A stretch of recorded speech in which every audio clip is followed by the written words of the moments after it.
دعا کی قبولیت کے 5 اسباب ہیں۔ نمبر 1 صالح عمل، نمبر 2 حلال کھانا، نمبر 3 حلال پینا، نمبر 4 حلال لباس، نمبر 5 حلال کمائی کی پرورش۔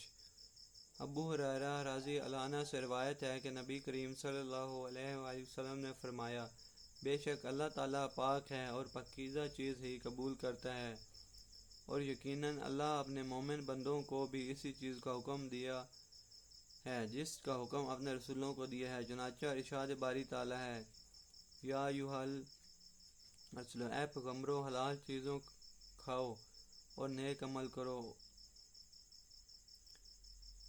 اور ایک اور جگہ فرمایا سورۃ یا ایھا الذین آمنوا، اے ایمان والو کھاؤ ان پاکیزہ چیزوں میں سے جو ہم نے تمہیں بطور رزق دیا ہے۔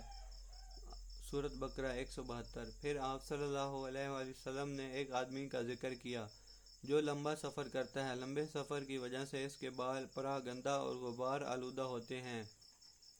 وہ اپنے دونوں ہاتھ آسمان کی طرف اٹھاتا ہے اور کہتا ہے، اے میرے رب، اے میرے رب، دعا قبول فرما لے، جبکہ اس کا کھانا حرام ہے، اس کا پینا حرام ہے، اس کا پہناوا حرام ہے، اور اس کی پرورش بھی حرام مال کے ذریعے ہوئی۔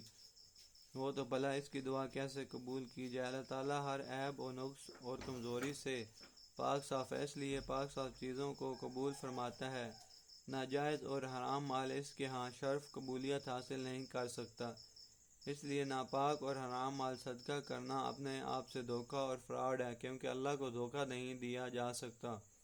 اس لیے اللہ تعالیٰ نے اپنے رسول اللہ صلی اللہ علیہ وسلم اور ان کے پیروکاروں کو پاک مال کھانے اور اچھے عمل کرنے کا حکم دیا ہے، کیونکہ پاک رزق کھانے سے ہی نیک عمل کی تعریفیں ملتی ہیں، اور صدقہ بھی نیک کام ہے اور اسے وہی کر سکتا ہے جس کا مال حلال اور پاک ہوگا۔ اللہ تعالیٰ بے نیاز اور غنی ہے، وہ صدقات و خیرات کا محتاج نہیں ہے، وہ انسان کی بھلائی اور بہتری کے لیے اس کو صدقہ کرنے کا حکم دیتا ہے، تاکہ قیامت کے دن ایک کھجور بھی جو اخلاص اور نیک نیتی سے صحیح اور برمحل پاک مال سے صرف کی گئی ہے، ایک پہاڑ کے برابر بلکہ اس سے بھی بڑھ کر انسان کے لیے نفع رساں ہو۔ جس طرح ناپاک اور حرام مال اللہ کے ہاں قبول نہیں ہے، اسی طرح ناپاک بندہ جس کو حرام مال سے پالا پوسا گیا اور وہ حرام مال بھی کھاتا پیتا اور پہنتا ہے، اللہ کے ہاں بار آبی کا شرف حاصل نہیں کر سکتا، اور ایسا انسان اپنی دعا کی قبولیت کی امید نہیں رکھ سکتا۔